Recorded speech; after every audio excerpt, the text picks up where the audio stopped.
Tere, mina olen Marek Peensalu. Tere tulemast Vihuri Targatehnika kodustuudiosse.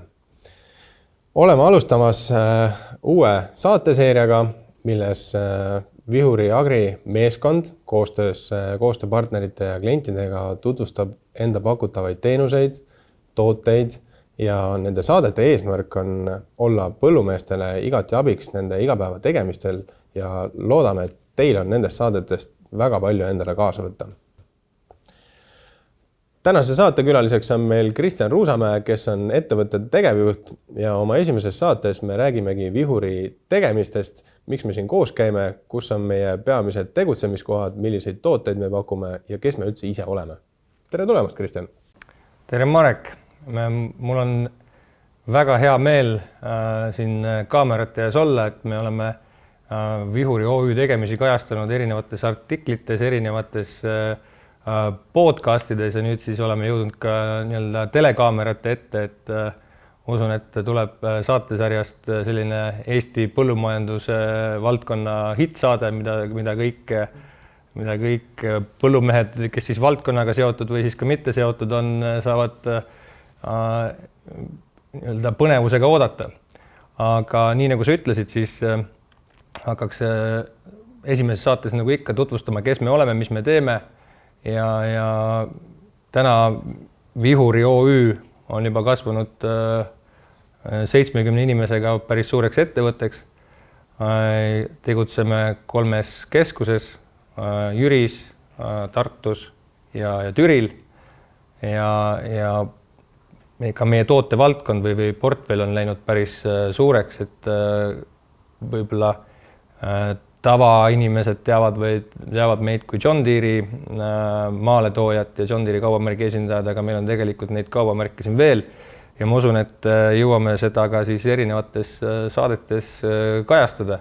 Ja kui sa sissejuhatuses ütlesid, et räägime nagu ainult toodetest ja teenustest, siis ma arvan, et me leiame siin saadete jooksul ka erinevaid vaatenurki, kuidas neid toodete väärtust just esile tuua ja mitte lihtsalt räägime rauast kui sellisest, vaid mida selle rauaga teha saab.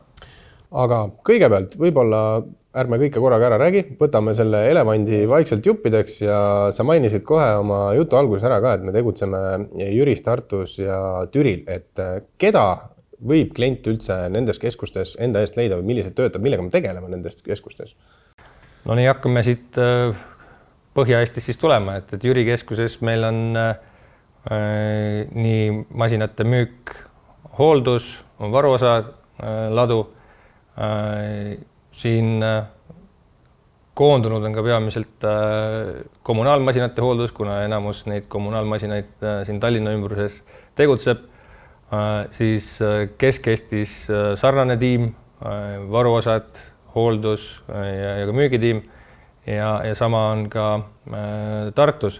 Et kokku üle Eesti on meil 6 põllumajandustehnika müügiesindajat, lisaks sinna juurde 2 siis aiatehnika, aia- ja kommunaaltehnika müügiesindajat, et 8 särasilmset müügiesindajat üle Eesti meie kliente teenindamas on ja ma usun, et kõik, kes on tahtnud pakkumist saada, ja võib-olla ka need, kelleni me veel ei ole jõudnud, siis küll see meie tiim ükskord ka teieni jõuab.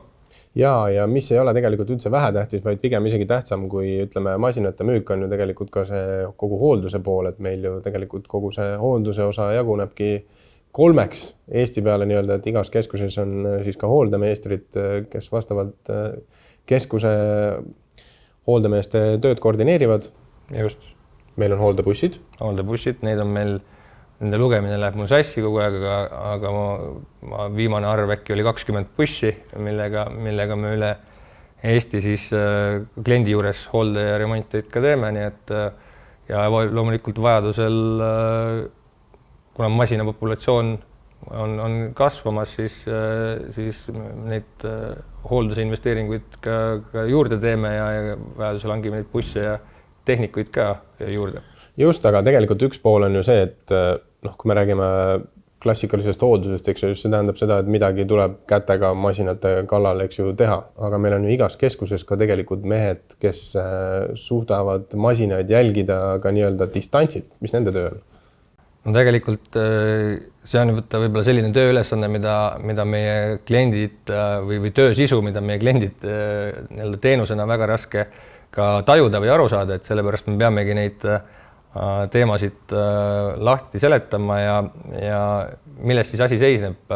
Seisneb selles, et tegelikult suurem osa meie poolt müüdavatest masinatest on täna ühendatud võrku või siis nii-öelda internetti, kus jällegi kliendi nõusolekul näeme seda masina asukohta, tehnilisi parameetrid ka meie, et me saaksime olla kursis selle masina tehnilise seisukorraga, vajadusel siis abiks olla. Ja nii nagu sa ütlesid, et meil on igas keskuses ka selline meeskond olemas, kelle ülesanne on jälgida masinate tehnilist seisukorda, nende hooldusvajadust, hooldus siis teavitusi ja siis selle pealt siis saab planeerida juba täpsemaid töid. Võib-olla üks näide või ütleme, kuidas see käib. Masinad täna on läinud nii targaks, et suudavad ise ennustada algoritmide põhjal mingisuguseid rikkeid ette. Ja see on päris nii-öelda muljetavaldav asi, sest et toon näite, et näiteks traktori jahutus,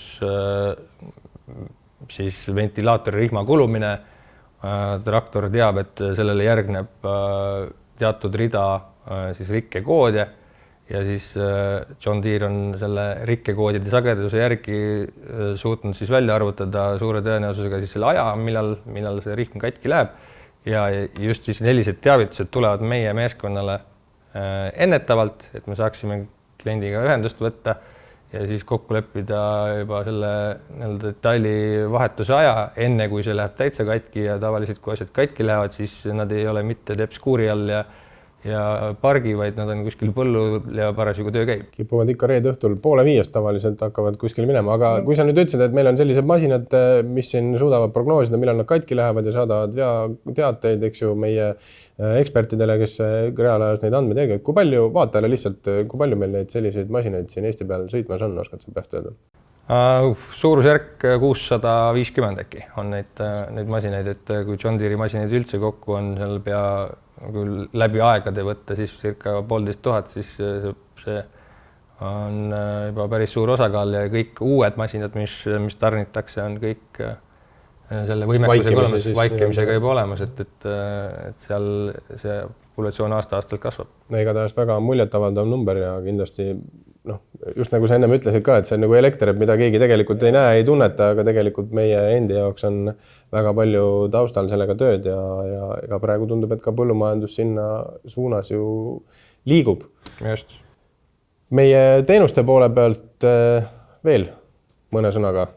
No teenuste poole pealt, mis ma siin esile tooks, võib-olla üks asi oligi see, mis sa juba mainisid, et see kaughalduste pealt masinate jälgimine ja siis ennetavalt rikete või seisaku aegade vältimine, aga päris palju nagu viimasel ajal, just viimastel aastatel oleme rõhku pannud ka hooaja väliselt või ka jooksvale ennetavale hooldusele, remondile, masinate seisukorra kontrollimisele läbi siis ekspertülevaatuste, et see on võib-olla sihuke, kuidas head paralleeli tuua, perearsti juures käik on ju, kus tavaliselt Eesti mees ei taha kunagi käia, siis kui asjad on katki, masinatega on täpselt samamoodi, et me oleme harjunud neid remontima siis, kui nad on juba põllu peal ja lagunenud või mingisugune rike on tekkinud, aga tegelikult on masinatootjal olemas väga pikad ja põhjalikud nimekirjad, mida tasuks siis vähemalt korra hooajas üle käia või siis ka mõnel juhul mitu korda ja kontrollida selle masina tehnilist seisukorda. See annab selle võimaluse, et ennetada võimalikke suuremaid seisakuid hooajal ja iga seisak teatavasti maksab raha ja siis ongi juba iga kliendi enda hinnata, et kas see nii-öelda ennetava hoolduse vajadus ja selle maksumus on siis võrreldes selle võimaliku seisakuga kulukam või mitte, et siis need tööd on mõistlikum ära. Tuleb leida siis nii-öelda põhjuseid või seoseid põhjuste ja tagajärgede vahel, et mõistlik oleks ikkagi proaktiivselt, ma saan aru, need asjad just, me oleme seda ka ennetavalt teinud ja jätkame nende tegevustega täpselt samamoodi. Aga no üks asi on, ütleme, see rauapool ja masinad ise, eks ju, kui nad katki lähevad, aga täna me ikkagi ju räägime kõik igal pool integreeritusest, sünkimisest, kõik sellisest asjast, et tegelikult põllumajandustraktorid, nad on ju ikkagi väga suur osa põllumajanduses, et kui me nüüd võtame selle sama platvormi, mille peal me kogu aeg opereerime, toimetame, kuidas seal nagu nii-öelda selle agronoomilise andmega on, kas meil on, milline koostöövõimekus meil on teiste platvormidega, et just tuua seda, ütleme, põllumajandussisendit sinna kaartide peale ka, peale masinate veel? No sellest võiks teha veel, ilmselt räägime ka juba järgnevates saadetes ka, sest siit saab teha päris pikalt, järgmised 2 tundi võiksin sellel teemal rääkida. Aga John Deere on loonud masinate või siis põlluandmete dokumenteerimiseks oma platvormi, mis on täna tasuta kõikidele kasutajatele. Ei pea olema üldse John Deere'i masina omanik, saad seal toimetada ka täiesti niisama ja sealt siis kõik masinad, mis on nii-öelda võrku ühendatud, on võimelised põllu peal tehtud töid dokumenteerima, need liiguvad pilve peale, seal on võimalik teha erinevaid analüüse. Ja nii nagu sa ütlesid ka, et tegelikult see ei ole ainult John Deere'i masinad, vaid meil on veel ka koostööpartnereid erinevates valdkondades, näiteks Agriconi mullakaardid või siis e-agronoom on tänaseks ära liidestanud osaliselt ka telemaatika poole, nii et ja neid täiendusi tuleb kogu aeg juurde, et ta tekib ka põllumehe nii-öelda tööriista kohvrisse nii planeerimiseks kui siis ka põllul tööde elluviimiseks järjest rohkem tööriista juurde. Aga no siin selle lühikese vestluse käigus me tegelikult jõudsimegi siin välja juba brändideni ja korra käis nimisid läbi John Deere. Räägime võib-olla vaatajale lahti ka, et millised ongi need peamised brändid, mida Vihuri meeskond esindab?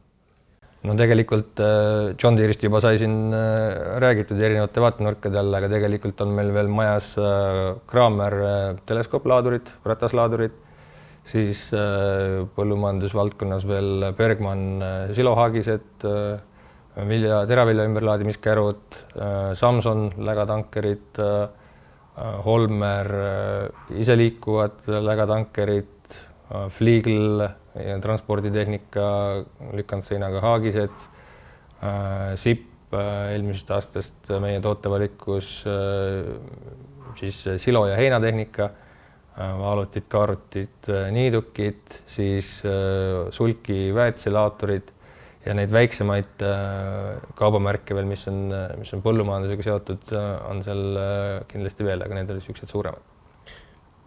Väga suur tootevalik ja tegelikult me ei käinudki ju läbi seesama John Deere kui nimena on juba ise nii suur, et seal on jutuainet nii palju. Me rääkisime, et Bergmann teeb meil lägalaotureid ja asju, aga John Deere enda tootevalikus ju tegelikult on olemas traktorid, kombainid, ruloonpressid, niidukid, ise liikuvad pritsid, järelveetavad pritsid, see nomenklatuur on väga pikk. Aia ja murutehnika, seal veel omakorda päris suur valik. Just, aga tegelikult, mis on ju ka John Deere, ütleme, üks pikaaegsemaid visioone, mis on nii-öelda selline tööstusharu veel eraldi, ongi ju kõik see tark põllumajandus ja nende lahenduste pakkumine. Et mida seal John Deere'il lähemalt üldse pakkuda on?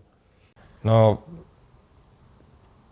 sellel aastal 2023 saab juba esimesest autotracki ka seadmest 20 aastat, kui ma mäletan, oli see esimene automaatroolimine turule tuli ja sellega ajaga on juba 4. või 5. põlvkond seadmeid turul ja John Deere on alati olnud põllumajandusvaldkonnas turuliider või eestvedaja selle, mis puudutab automaatroolimisseadmeid, erinevaid dokumenteerimislahendusi ja kes võib-olla on jälginud ka John Deere'i tegemisi siis muudes sektorites laiemalt, siis ega masinatootmisettevõttest liigutakse üha rohkem sinna poole, kus tegelikult ollakse tehnoloogiaettevõte.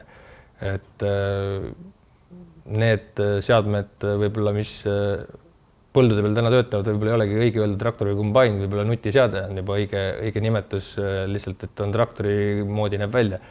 Et seda tarkust on seal päris palju ja kindlasti ka tulevikuteenused, mis selle ümber tulevad nii John Deere'il kui ka teistel masinatootjatel on kõik seotud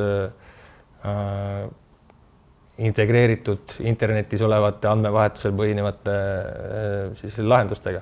On seal siis erinevad kaardistamise võimalused, satelliidilahendused, autonoomsed masinad. Et see on, ma võiks öelda, et mitte just isegi liiga kauge tulevik, et ma arvan, et päris 10 aastat enam ei tasu oodata. Ei pea me ootama, et autonoomsed masinad on juba Ameerika mandril juba sõidavad. No nüüd on masinate ja selle raua poole pealt päris palju juba läbi käidud ja ma saan aru, et sa valdad seda teemast päris hästi. Võib-olla räägime vihurist ja räägime inimestest. Kui kaua sa ise üldse selle tehnikaga, ütleme, millist praktikat see eeldab, et nii professionaalselt nendest asjadest rääkida? Minu kogemus tehnika valdkonnas sellel aastal saab 13 aastat ja alustasin müügiesindajana tollel ajal siis Võru-Valga Põlva piirkonnas ja siis sealt edasi olen olnud kombainide tootejuht, vastutanud selle valdkonna eest, siis hakkeseadmete tootejuht, siis samamoodi GPS-seadmete tootejuht, mõni aeg hiljem juba siis traktorite tootejuht ja siis ka nüüd siis tegevjuhi positsioonil. Aga ma usun, et selle ajaga on tekkinud päris hea arusaam erinevatest toodetest, tootevaldkondadest, kuidas neid omavahel seotud, kuidas neid põllumehel tarvis läheb ja mille jaoks neid tarvis läheb. Nii et see arusaam on üsna pikk või pikaajaline, aga iga aasta õpime me kõik jälle midagi juurde, tulevad uued tooted, uued lahendused. Et küsin kohe vastu, kuidas sinu teekond siin välja on näinud? No mul päris nii, ütleme, pikk see renomee ei ole, et võib-olla 2 aastat lühem, et mina alustasin aastal 2012 oma karjääriga ja töötasin alguses assistendina. Registreerisin masinaid, tegin arveid, sihukest lihtsamat tööd ja sealt edasi, aga ma nägin, et see töö mind justkui nagu ei toitnud väga pikalt ja olengi osaliselt käinud ju siin sinu kingades ka, et peale seda hakkasin kombainide Exceldite tootejuhiks, tegin seda tööd väga pikalt. Need on ka mul, ütleme, kõige sihukesed hingelähedasemad tooted ja mis puudutab, ütleme, suur põllumajandus, siis suured masinad ja see emotsioon ja kõik mänguilu, mis sellega kaasas käivad, on nagu täitsa minu teema, kus ma tunnen ennast hästi koduselt. Ja olen olnud ruloonpresside tootejuht ja ka traktorite tootejuht ja nüüd siis on, ütleme, kuna kogemust võib öelda, et ma ei tea, julgeks öelda, et on piisavalt, nagu sa ütlesid, et õpime nii kogu aeg, aga nüüd siis võiks see müügijuhtimine olla minu, ütleme, selline suur väljakutse, millega tahaksin Eestis tegeleda. Aga kui me inimeste pealt nagu siit ja selle vihurist räägime ka, et räägime võib-olla mõne sõnaga vaatajale üldse meie ettevõtte sihukesest visioonist või põhinukestest väärtushinnangutest, mida klient nii-öelda võiks teada, kui ta vihuriga koostööd teeb, siis on need ja need, siis ma saan oma äri tehtud sedasi. No meie, ütleme, missioon, mille me oleme enda jaoks sõnastatud, on see, et sinu tööd saavad tehtud iga päev ja selle nimel me kogu meeskonnaga igapäevaselt tööd teeme.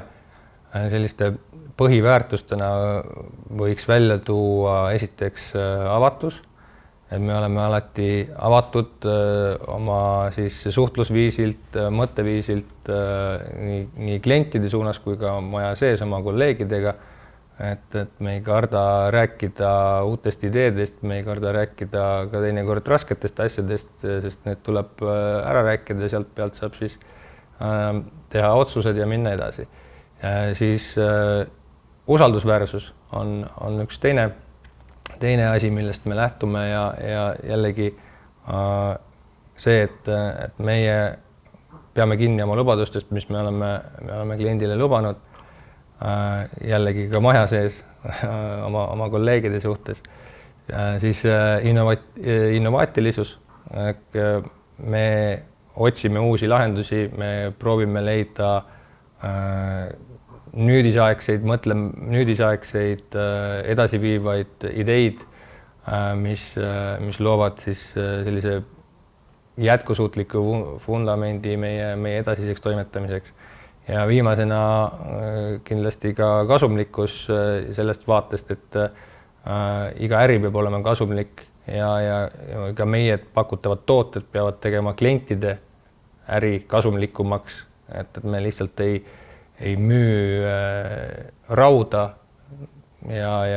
vaid me müüme lahendusi, mis aitavad meie klientidel ka kasumlikumaks muutuda, et sellised neli põhilist asja ja võib-olla võtakski kokku sellega, et need tööd peavad iga päev tehtud saama. Ja just, ja sa rääkisid korra lahendustest ka, et tegelikult peale selle raua on meil ju ka pakkuda oma majas seest finantseerimislahendused mõndadele tootegruppidele või nii-öelda tooteportfellis olevatele asjadele. Aga me rääkisime aususest, läbipaistvusest ja sellest, kes me täna oleme, aga mis on meie suund või mis sa näed niisugust lähiaastate, ütleme Vihuri niisugusteks peamisteks arengusuundadeks, et kuhu me tahame jõuda? No eks nagu sa ütlesid ka, et või nagu me juba rääkisime, et lähtume nendest põhilistest väärtustest, aga eks meie oleme palju rõhku pannud ja paneme ka edaspidi kvaliteetsele teenindusele ja teenuse kvaliteedile, seda siis nii müügis kui järelteeninduse poole pealt. Et eelmisel aastal terve aasta kestnud protsessi tulemusena standardiseerisime vastavalt ka ISO kvaliteedi juhtimise standardile ära oma ettevõtte sisesed protsessid. See ei ole nüüd ühekordne linnukese tegemine, vaid sealt pealt töötame edasi ja eks seda kliendi suunas tehtavat tööd, et tagada maksimaalne kliendi rahulolu, et see on nagu meie põhifookus, see on üks nendest punktidest. Teine asi on see, et meie enda inimesed peaksid olema rõõmsad ja rahul sellega, et nad saavad meie juures töötada ja me otsime ka täiendavalt inimesi juurde ja just selliste põhiväärtuste pealt me neid inimesi ka otsime, et kes tahavad valdkonnas tööd teha ja tahavad meiega koos seda kliendi rahulolu pakkuda ja sealt tegelikult tulebki see välja, et kui meil on rahulolevad kliendid, meil on rahulolevad töötajad, siis ettevõte on ka jätkusuutlik ja kasumlik ja nii edasi, et sealt selline kõlab kui siuke pehme jutuna, aga tegelikult seal hakkavad need asjad pihta. Just. Aga nüüd, Kristjan, me oleme rääkinud täna Vihurist kui ettevõttest, kes me oleme, millised on meie tegutsemispunktid, millised on tooted, kes me ise oleme, et ma kõigepealt soovin tänada sind selle põhjaliku ülevaate eest ja sellest, et sa siia saatesse olid nõus tulema ja rääkima nendest asjadest. Suured tänud kutsumast selles mõttes, et rõõmsal meelel tulen ka järgmistel kordadel. Aga Vihuri Targa Tehnika Kodu saade jätkab kindlasti väga paljudel põnevatel teemadel, kuhu me siis kaasame oma koostööpartnereid, nagu ma ennemalt ka mainisin ja need saated saavad olema ka siis nii-öelda pühendusega mingitele konkreetsetele teemadele ja ma usun, et siin vaataja jaoks on kindlasti väga palju põnevat.